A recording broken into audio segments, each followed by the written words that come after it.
Welcome to Innovations in Education. I'm your host, David Adams, CEO of the Urban Assembly.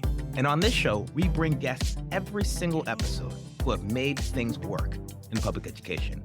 This show is about the innovators. This show is about the folks who are solving problems. This show is about making things work in education.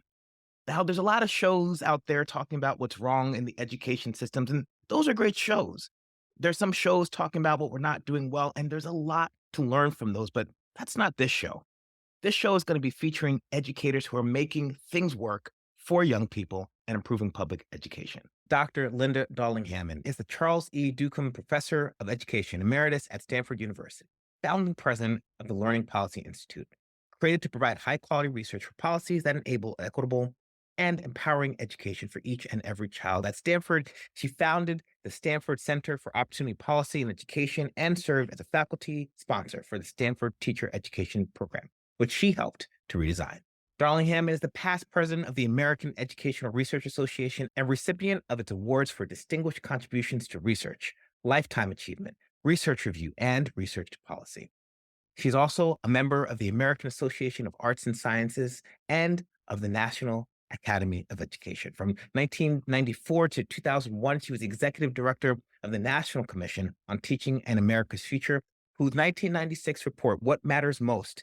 Teaching for America's Future, was named one of the most influential reports affecting education policy that decade. In 2006, Darling-Hammond was named one of the 10 most influential people affecting education policy. In 2008, she directed President Barack Obama's education policy transition team, and she is currently the president of the California State Board Association. Darling-Hammond began her career as a public school teacher and co-founded both a preschool and public high school. She served as director of the RAND Corporation's educational program and as an endowed professor at Columbia University Teachers College before coming to Stanford. She has consulted widely with federal, state, and local officials and educators on strategies for improving educational policies and practices, and is the recipient of 14 honorary degrees in the U.S. and internationally.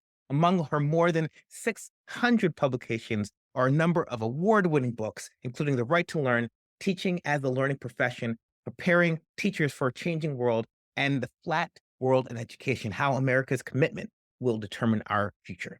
She received her EDD from Temple University with highest distinction and her BA from Yale University, magna cum laude. Dr. Linda Darling-Hammond, welcome to our show. Glad to be here.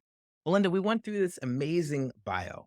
Looking back at your career and all the various roles that you've had in education, what are some insights or lessons you found most valuable? Well, that's a big question, but I would say that among the things that are really important to keep in mind is that, first of all, schools need to be designed to be humane and human places. And we often undertake reforms or innovations not recognizing how much of the factory model implant or imprint we have to overcome in order to make them humane and human places. There's so much stress that kids experience in school that now we know from the science of learning and development undermines their learning. And so, number one, we've got to build on the way human beings naturally learn, the ways in which they can demonstrate their competencies. That means we're going to have to think about ways that we push back against assumptions that have been inherited in our systems.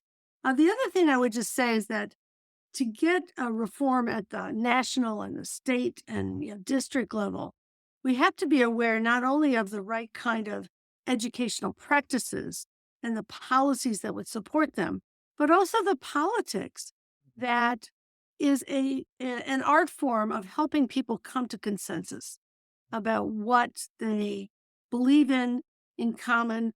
And that in and of itself, is a process that education leaders have to master in addition to kind of knowing what to do. You have to know how to help people come to a realization that will support their learning, the learning of their children or their grandchildren or their students. And that, is equally important in public education. Well, Linda, let me take a step back because while we went through your career in the intro, I'm curious about what was your favorite job? What was the one that if you could hold for the rest of your life, you would really want to hold? Well, I will just say I love being in education and I love teaching. I have taught for 40 years and trying to get good at teaching is a lifelong Mm. quest.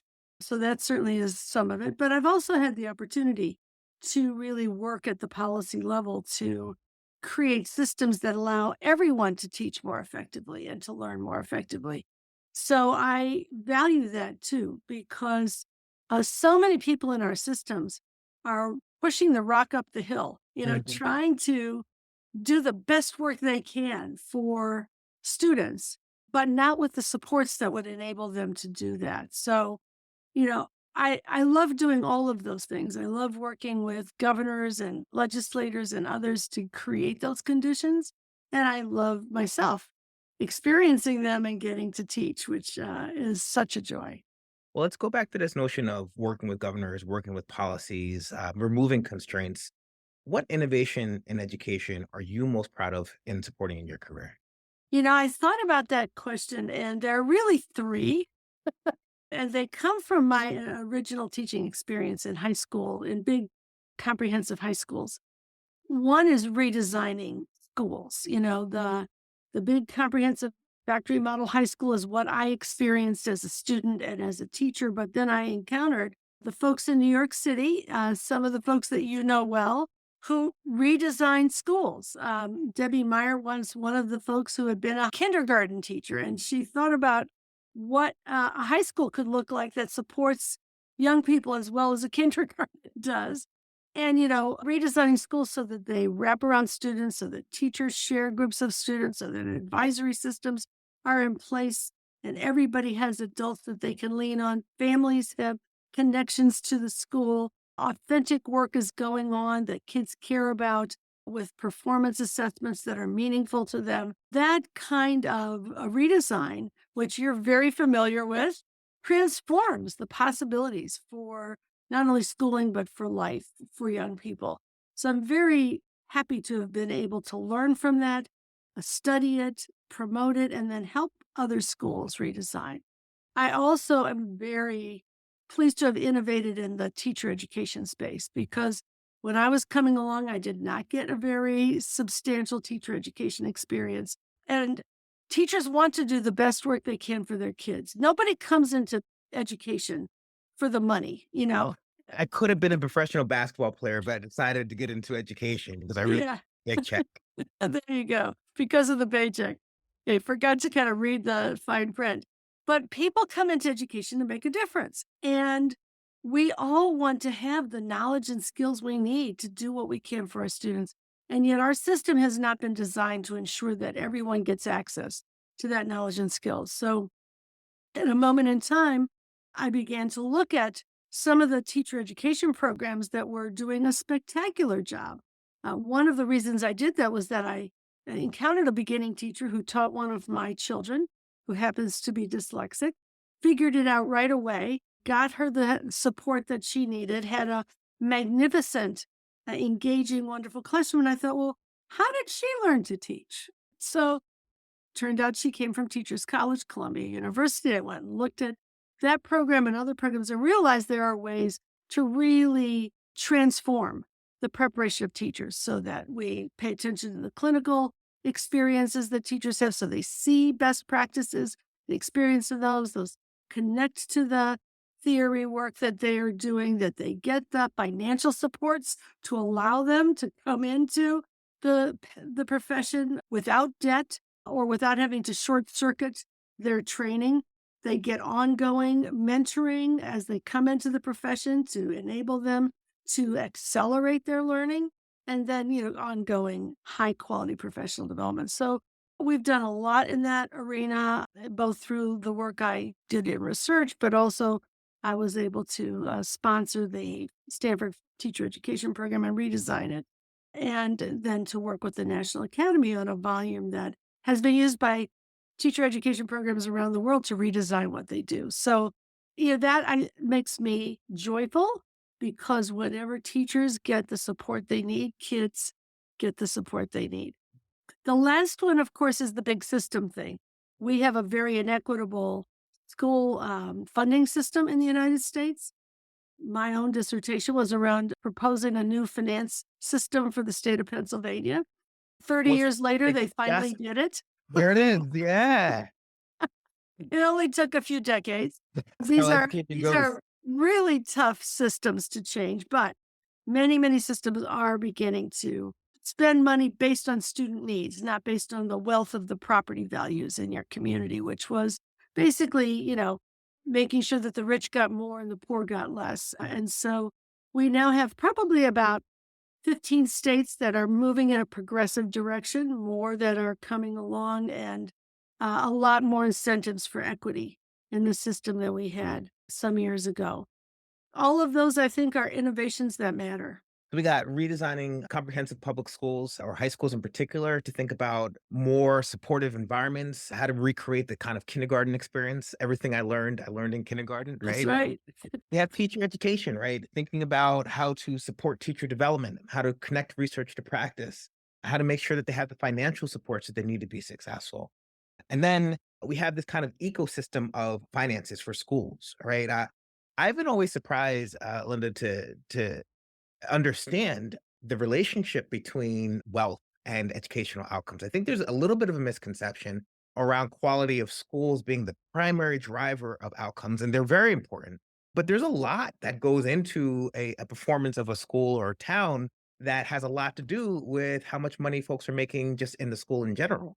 Yeah. I mean, the correlation in the United States between family wealth and student outcomes is about zero point 0.9, on a 1.0 scale. It's very, very high. And you can think about it.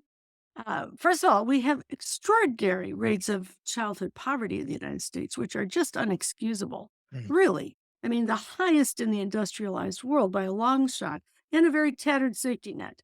So we have a lot of young people who are growing up worried about housing insecurity, getting evicted, moving from place to place, couch surfing.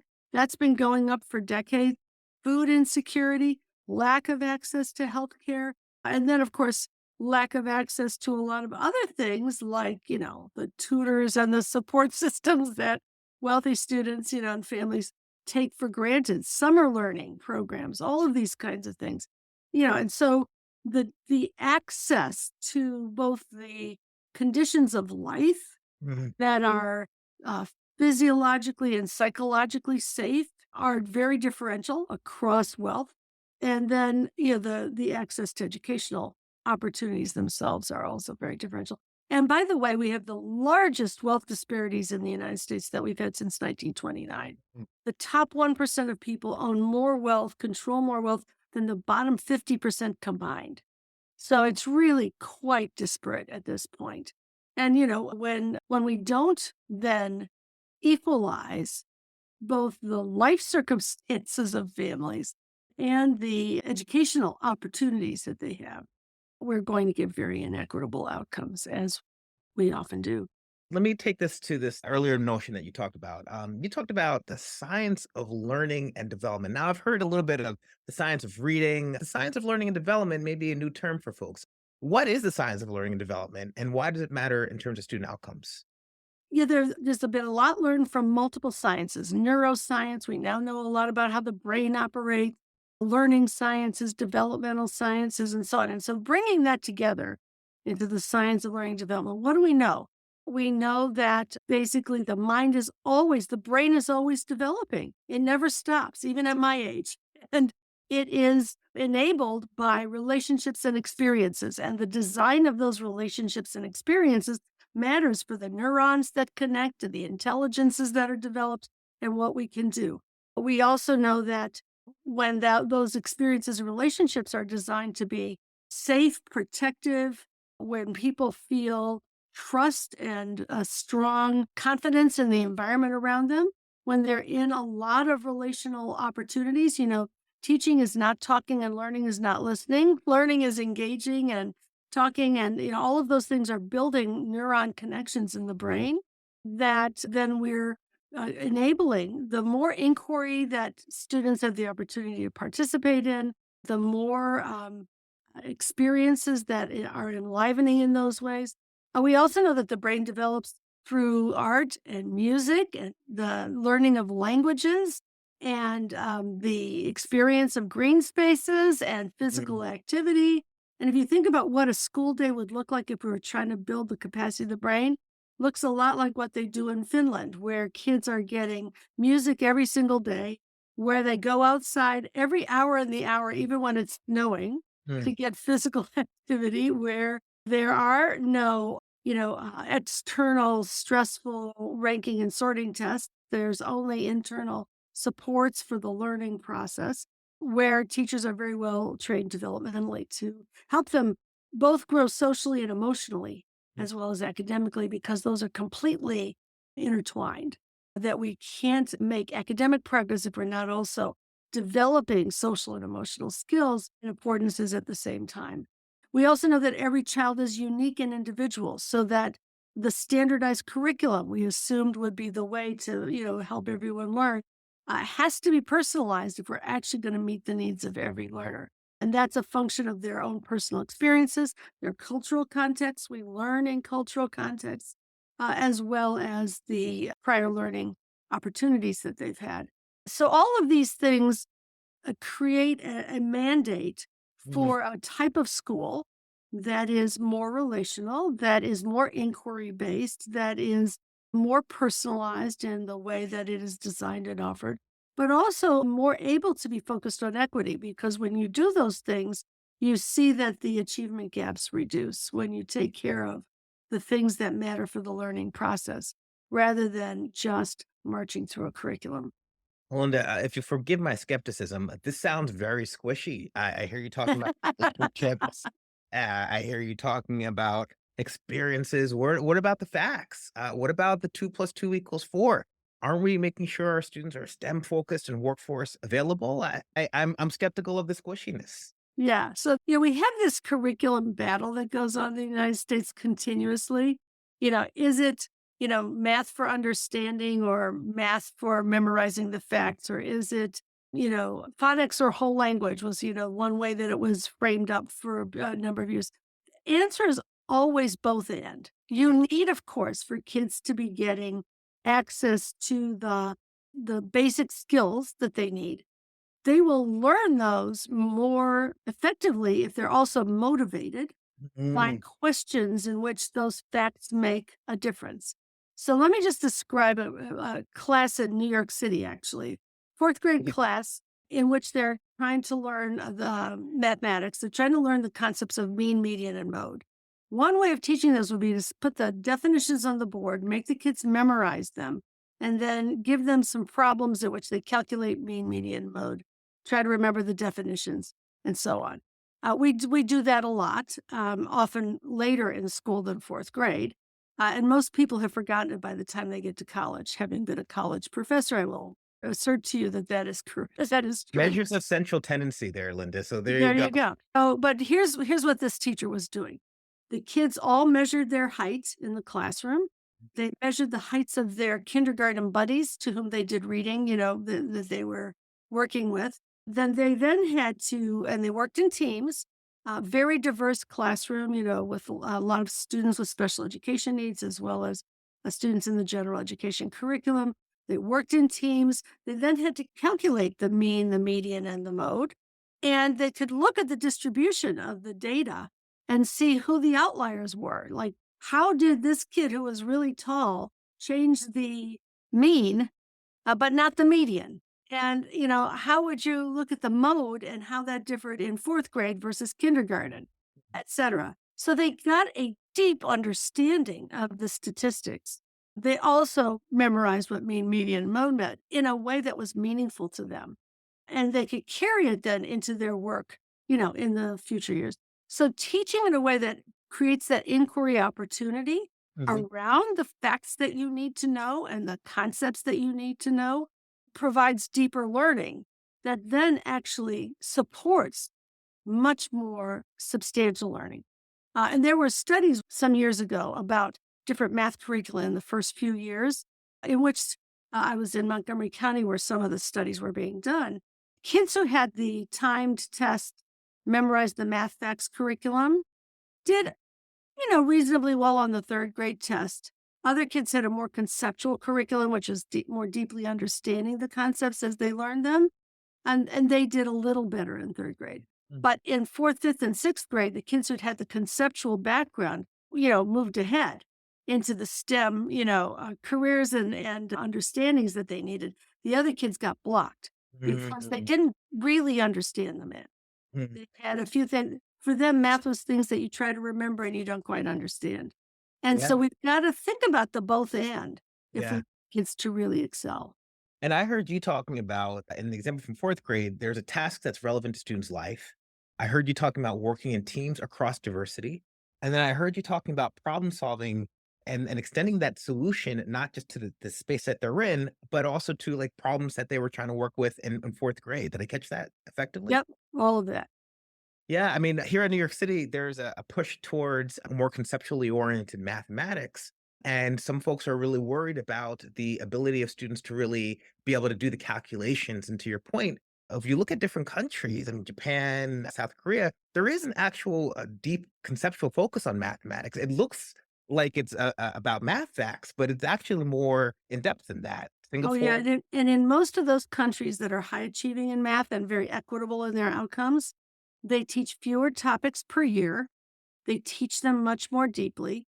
They do this kind of problem solving that we just described, often in teams and in groups, and then kids show different solutions to the problems, and they learn it from multiple angles. And of course, the facts are there. Mhm. And there's a moment, when you've understood the concepts, there's a moment when it's fine to drill the times table, you Yeah. know. But if you drill the times table before you understand what it means and you never, provide the underpinnings, then you'll have that perhaps, but you won't be able to progress, conceptually in the more advanced mathematics. It's interesting because I feel like Linda's undergirding some of these concerns are different understandings of the enduring purpose of public schools. There is a sense of like you must know certain things. There are other folks who are like you should be developing your ability to understand. I heard you talk about training your brain, right? Mhm. So I'm curious about like how you see the enduring purpose of public schools, workforce development, STEM, history, coding, math facts. What do you see our Well, stake there? obviously, the schools, the public education needs to help people master the basics that they're going to need to live with. But those basics are changing. I mean, in the next 5 years, according to several estimates, between 25% and 30% of our jobs will disappear or be radically changed because of AI. And the jobs that are, emerging are going to require significant data literacy, technology capacity, because, what used to be a manual labor job is now somebody managing a machine that's doing the manual labor. And, things are going to change so rapidly that you have to be able to continue to learn on your own. Mhm. To learn, to be able to find resources and put them together with other ideas and, analyze and synthesize and create things and test them out and so on. So it's a kind of higher order thinking skills that we used to reserve for about 5% of the young people. And we put them into gifted and talented and advanced tracks and so on, Yeah. thinking that everybody else could just master some low level routines. Mhm. There are going to be very few jobs for low level routines. And you could see it around you. The number of places you go where there was, somebody just told me about a hotel that they checked into, and there was no clerk in the hotel to check them in person. There was some guy in Brazil who was in charge of came up on a screen and was checking people into hotels all over the world and a No. machine that you put all your things into. My point is that we need to prepare people for work, Yeah. and the nature of work is changing.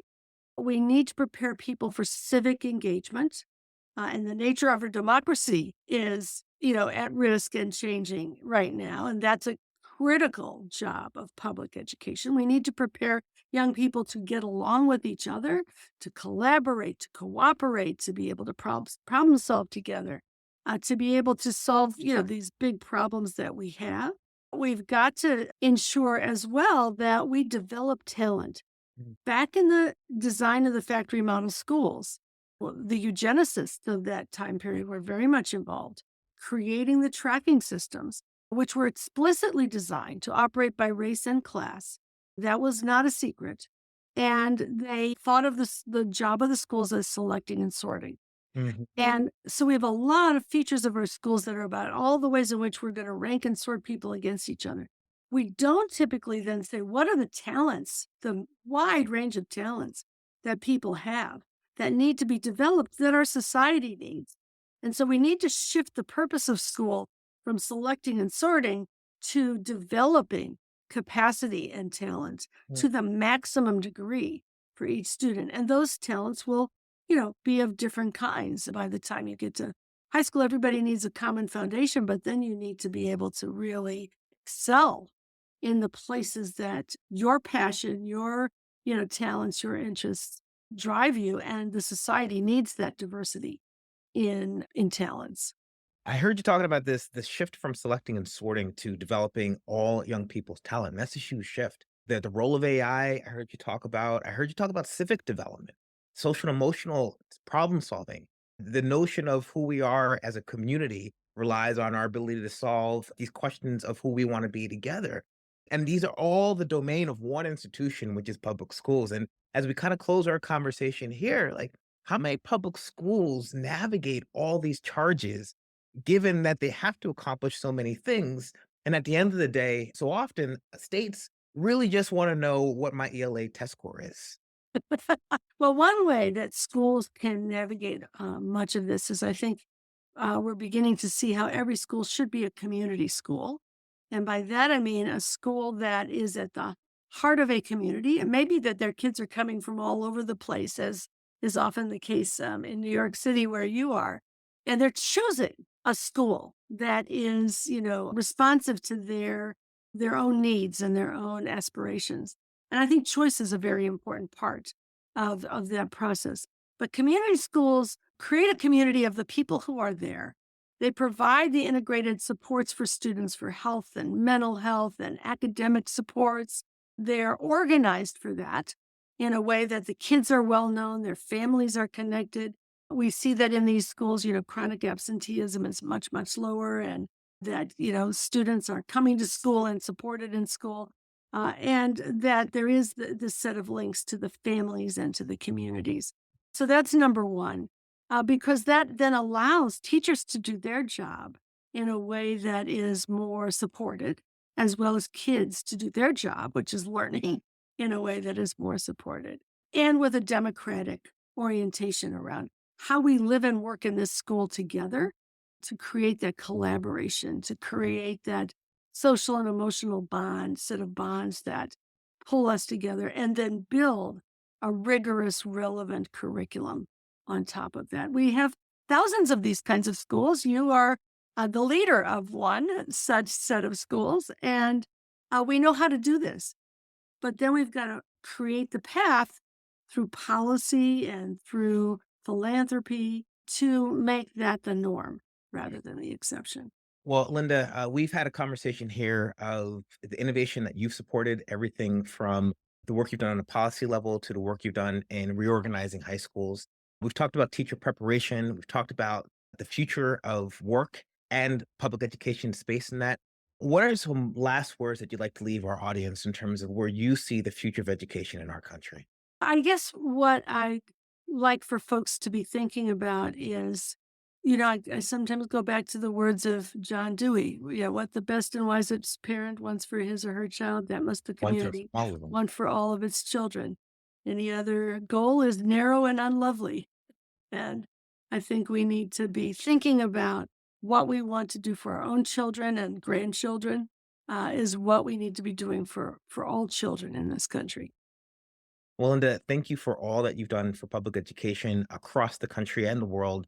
I look forward to having this conversation with our audience, and I look forward to seeing all the work that you continue to do. Thank you.